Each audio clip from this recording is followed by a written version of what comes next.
Episode 8 में हम हान को लिन के साथ देखते हैं, जहाँ पे लिन कह रहा होता है, तुम्हारे साथ इनके बॉयफ्रेंड ने जो कुछ भी किया उसमें मेरा कोई भी हाथ नहीं है। उसने जानबूझकर ही तुमको हर्ट करने की ट्राई किया, जबकि मैं तुम्हारे साथ ऐसा करने के बारे में सोच भी नहीं सकता हूँ, क्योंकि मैं तुमको सच में पसंद करता हूँ। वो इस तरह से बहुत कुछ बोलता है, लेकिन हान उस पर ध्यान नहीं देती है और कहती है, सीधे मुद्दे पे आओ कि तुमने मुझे क्यों बुलाया। लिन कहता है, मैं तुमसे ये बोलना चाहता हूँ कि मैं सच में तुमको पसंद करता हूँ। वो बार बार एक ही बात को बोले जा रहा था, जिससे हान परेशान हो जाती है। लिन कहता है, ठीक है, तुम ये ले जाकर फैंग के डिवाइस में डाल दो, जिससे कि वायरस की वजह से उसका कंप्यूटर बंद हो जाएगा। लेकिन हान ऐसा करने से मना कर देती है, तो वो उसको धमकी देता है कि अगर उसने ऐसा नहीं किया तो वो फैंग को और उसके डैड को मार डालेगा। जो बात सुनकर वो डर जाती है। थोड़ी देर बाद हम देखते हैं लिन फैंग को सच में मार रहा होता है। वो कहता है, जब तक तुम जिंदा हो तब तक वो कंपनी मेरा कभी नहीं हो सकता है, इसीलिए तुमको मरना होगा। ऐसा बोलकर वो हान के सामने ही उसको मार डालता है। लेकिन हमें पता चलता है कि हान सिर्फ एक सपना देख रही थी, जिससे वो बहुत ही ज्यादा डर जाती है और तुरंत ही फैंग के पास पहुंच जाती है, उसको देखने के लिए कि वो सही है या नहीं। फैंग उसको देखकर कहता है, तुम इतना घबराई हुई क्यों हो? लेकिन हान उसको हक कर लेती है। अब दोनों एक दूसरे को किस करते हैं। उसके बाद हान घर चली जाती है। सुबह जब फैंग उसको कॉल करता है तो उसका फोन बंद आ रहा होता है।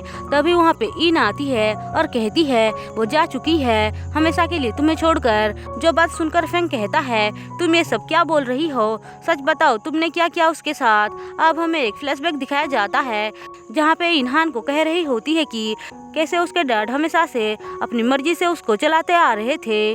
उन्होंने उसकी कभी भी केयर नहीं की। वो हमेशा अपनी कंपनी को लेकर ही फिक्र करते थे, जिस वजह से उसको उसका बॉयफ्रेंड मिला था और वो दोनों एक दूसरे के प्यार में पड़ गए थे। वो जानती है कि वो सब झूठ था, लेकिन फिर भी वो उससे प्यार करती है और बहुत ज़्यादा प्यार करती रहेगी। ऐसा बोलकर वो हान को कहती है, प्लीज़ तुम फैंग को छोड़कर मत जाओ, उसकी हेल्प सिर्फ तुम ही कर सकती हो, नहीं तो मेरे अंकल उससे कंपनी छीन लेंगे। ऐसा बोलकर वो उसको रिक्वेस्ट करती है। लेकिन हान फैंग की खुशी के लिए वहाँ से जाने के लिए मान जाती है और पहली बार वो दोनों एक दूसरे के साथ बहुत अच्छे से बात करते हैं। ये बात सुनकर फैंग बहुत ही ज्यादा घबरा जाता है। वो ऑफिस आता है तो लिन उससे मिलने आता है और उसे धमकी देता है कि अगर वो कंपनी को नहीं छोड़ेगा तो लिन उसके साथ कुछ बहुत बुरा कर देगा। ऐसा बोलकर वो उसको धमकी देने लग जाता है, लेकिन फैंग उसकी धमकी से नहीं डरता है और उन दोनों के बीच हान को लेकर बहस हो जाती है।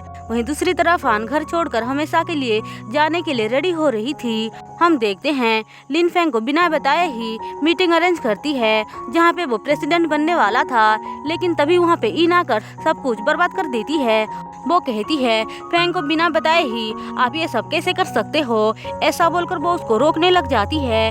थोड़ी देर बाद वहाँ पे फैंग भी आता है। अब उसके आते ही सारे लोग खुश हो जाते हैं। उसके बाद इन कहती है, मैं अपना सारा शेयर्स फैंग के नाम करना चाहती हूँ। जो बात सुनकर लिन बहुत ही ज्यादा गुस्से में आ जाता है। वो लोग वहाँ पे ये भी साबित कर देते हैं कि कंपनी में जितनी भी गड़बड़ हुई है सब लिन ने किया है। थोड़ी देर बाद वहाँ पे पुलिस भी आ जाती है और उसको पकड़ कर ले जाती है। उसके बाद इन कहती है, मेरे सारे शेयर्स फैंग के नाम पर ट्रांसफर कर दो। जो बात सुनकर फैंग को यकीन नहीं हो रहा था कि इन ऐसा बोल रही है। थोड़ी देर बाद वहाँ पे उसके डैड आते हैं, जो कहते हैं, तुमको किसने हक दिया है शेयर्स को ट्रांसफर करने के लिए? इन कहती है, डैड आपने हमेशा से अपनी मर्जी से मुझे चलाया है, लेकिन आज पहली बार मैं अपनी मर्जी से जीना चाहती हूँ। ऐसा बोलकर वो अपना सारा शेयर्स फैंग के नाम पे करने के लिए डिसाइड करती है।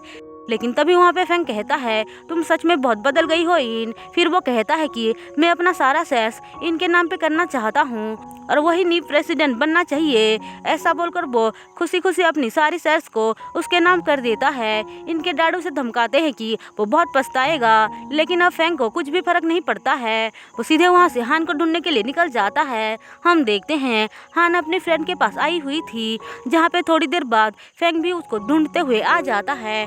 अब दोनों ही एक दूसरे को अपनी दिल की बात बताने लग जाते हैं कि वो दोनों एक दूसरे को कितना प्यार करते हैं। उसके बाद दोनों एक दूसरे को हक करके एक किस शेयर करते हैं और इसी के साथ इस कहानी की हैप्पी एंडिंग होती है। दोस्तों, अगर आपको मेरी एक्सप्लेनेशन पसंद आई हो तो चैनल को सब्सक्राइब और वीडियो को लाइक जरूर कर देना।